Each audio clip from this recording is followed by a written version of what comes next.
Ano po ang nagugol sa pagdakip at pagpapadala sa ating dating Pangulo mula dito sa Pilipinas papuntang The Hague. Sa presentation niyo po nakalagay dito there's a 100% uh, completion rate ng mga applications for witness coverage dun po sa Witness Protection Program. 100% in 2024 and for the first semester of 2025, 100%. Ngayon pa lang po yata kayo magkakaroon ng 99% dahil parang hindi nyo tatanggapin ang mag-asawang diskaya sa Witness Protection Program. Ano po kaya ang magiging dahilan natin kung bakit hindi natin sila tatanggapin? Kung bago ka lang dito sa NTPH, maaari bang makahingi ng isang like at subscribe? At huwag kalimutan pindutin ang notification bell para ma-notify kapag may ganito tayong upload. Salamat kabayan! Thank you, Mr. Chair, at magandang hapon po sa mga opisyalis po ng DOJ. Mr. Secretary, nung nakarang linggo po ako po ay nagtanong sa inyong nakababatang kapatid ng isang katanungan. Ngunit ito po ay hindi niya nasagot. Baka sakaling kayo po ang makasagot sa pagkakataong ito. Tinanong ko po sa kanya kung magkano po ang nagugol sa pagdakip at pagpapadala sa ating dating Pangulo mula dito sa Pilipinas papuntang The Hague. Hindi ko ho kayang sagutin yan. Unang-una, sa nangyaring yan, aking pong contact dito ay through telephone.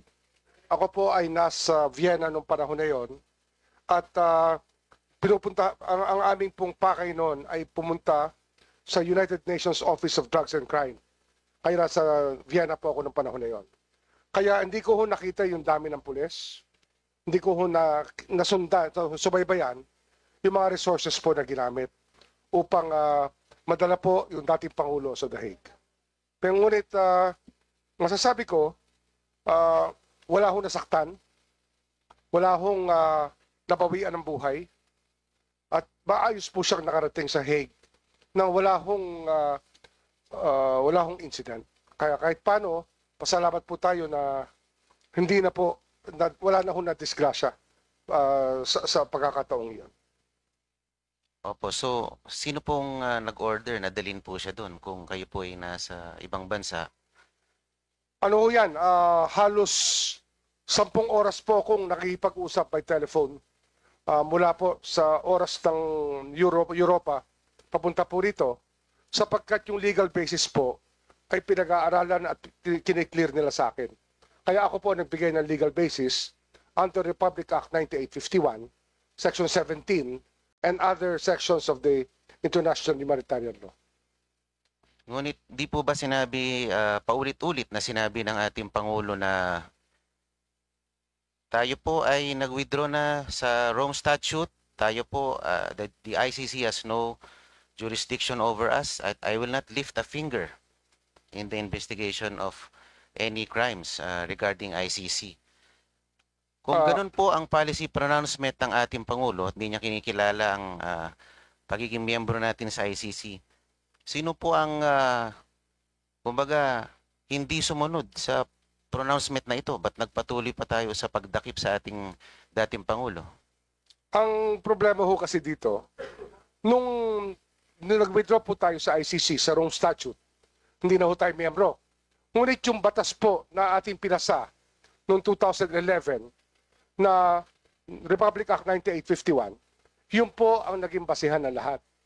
Kung ito po ay ating tinanggal sa ating legal system, yung batas na yun, kaakibat ng ating pag-atras sa ICC, wala na hong basihan sana. Ngunit nandun pa ho yung batas na yun, Republic Act 9851. Di po ba bilang parte ng kabinete ng ating Pangulo, tayo ay nagsisilbing alter ego ng ating presidente? At sa paglabag sa kanyang kagustuhan, hindi po ba nagkakaroon ng breach or violation ng trust and confidence na kung saan hindi tayo tumatalima sa ninanais ng ating Pangulo na kayo ay pwedeng maging subject or vulnerable to any administrative liability. Alam niyo ho, ang pagtatrabaho po sa gobyerno ay sako po yan sa marami hong desisyon na ginagawa natin sa araw-araw. At hindi ho nakataga sa bato ang lahat ng ating desisyon o kaya yung lahat ng ating paningin. Maaari po itong magbago sa pagdating ng panahon, sa bawat panahon. At marahil nagbago po ang aming pagtingin sa usaping ito nung dumating po yung pagkakataon na talagang ando na ho ang Republic Act 1951 at lahat po ng factor tinitingnan po natin sa security po ng ating bansa. Does the former president pose any security threat? Kahit ganun na siya katanda. Marahil yan po ay dapat tanungin natin sa NSA natin kung ano ho ang naging evaluation ng panahon na yon.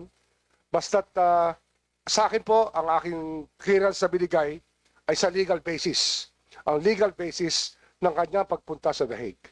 Yun po yung ating trabaho bilang legal counsel po ng gobyerno. So pwede po tayong tumaliwas sa kagustuhan ng presidente. Kahit tayo Hindi ay ho tayo parte ng... tumaliwas, marahil ho, nagbago rin ang lahat sa ang kanyang paningin sa usapin ito. Hindi ho tayo, hindi ho nga, sabi ko nga kanina, hindi ho nakataga sa bato ang lahat ng ating paningin ng panghabang buhay. Minsan nagbabago po. Yun po yung ating pagtingin dito. Ayan po. Yun po kasing mga pangyayaring ito nung dinakip ang ating dating Pangulo, it poses some questions that need to be answered. Halimbawa, what is the role of the DOJ Secretary in high-profile law enforcement operations involving political figures, including former officials? How does the DOJ ensure that such operations are impartial, conducted strictly within legal bounds, and free from political interference, or not influenced by political pressures, especially when they involve a former head of state? What is DOJ's accountability if evidence later shows that its actions were weaponized for political purposes? Kami ho, ang aming gabay dito, rule of law. Yun po yung aming mantra dito, yun po yung aming sinusunod. At yun po ang dahilan kung ba't meron po tayong Department of Justice, rule of law po, para humaayos ang lipunan natin at tahimik po. Thank you. My last question po, Mr. Chair. Sa presentation niyo po, nakalagay dito, there's a 100% completion rate ng mga applications for witness coverage dun po sa Witness Protection Program. 100% in 2024 and for the first semester of 2025, 100%. Ngayon pa lang po yata kayo magkakaroon ng 99% dahil parang hindi nyo tatanggapin ang mag-asawang Diskaya sa Witness Protection Program. Ano po kaya ang magiging dahilan natin kung bakit hindi natin sila tatanggapin? Sila po ba'y nakausap na natin? Sabi po ninyo, you will conduct a diligent, a thorough interview of the couple and you will assess their statement. Nagawa na po ba natin ito? Hindi pa ho. Hindi pa tayo umaabot sa bandang yon sapagkat mainit po ang naging talakayan sa Senado, mainit po ang nagiging exchange ng mga pananaw. Wala ho kami sinasaradong pinto.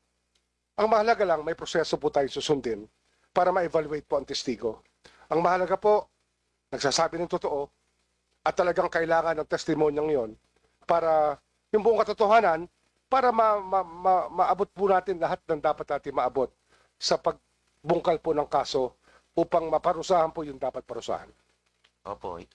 If you will, have you gone over the sworn statement of the couple, Mr. Secretary? Mr. Chair? Wala pa ho akong kopya. I have not been provided with a copy of that nor any letters. Wala ho ako nakukuha pa.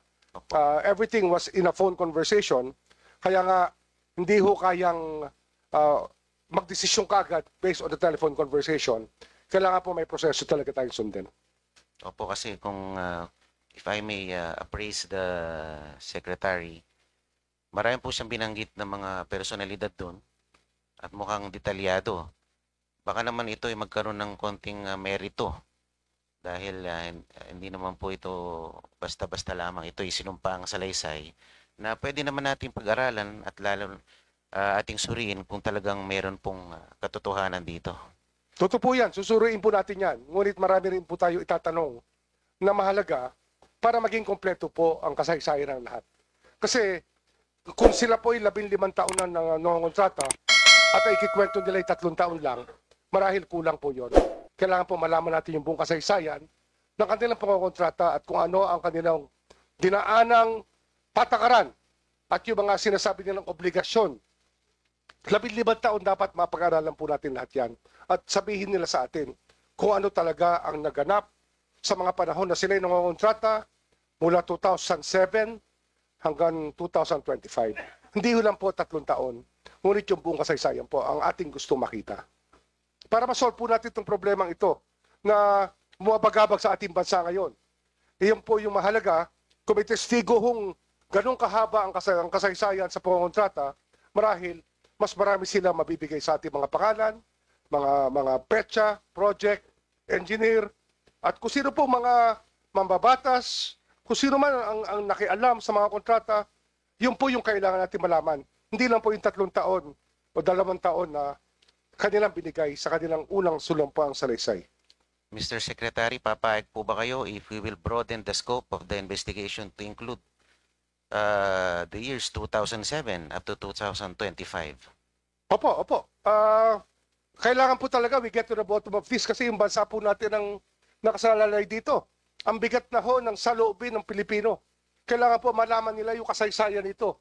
Kung kinakailangan po umabot tayo sa 1998, gawin po natin para makita ho natin kung saan tayo dapat pumunta at saan tayo paparoon.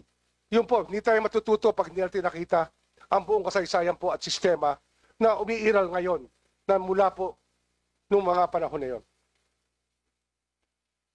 Ano po kaya ang posibleng possible grounds that they will be denied their application for witness protection?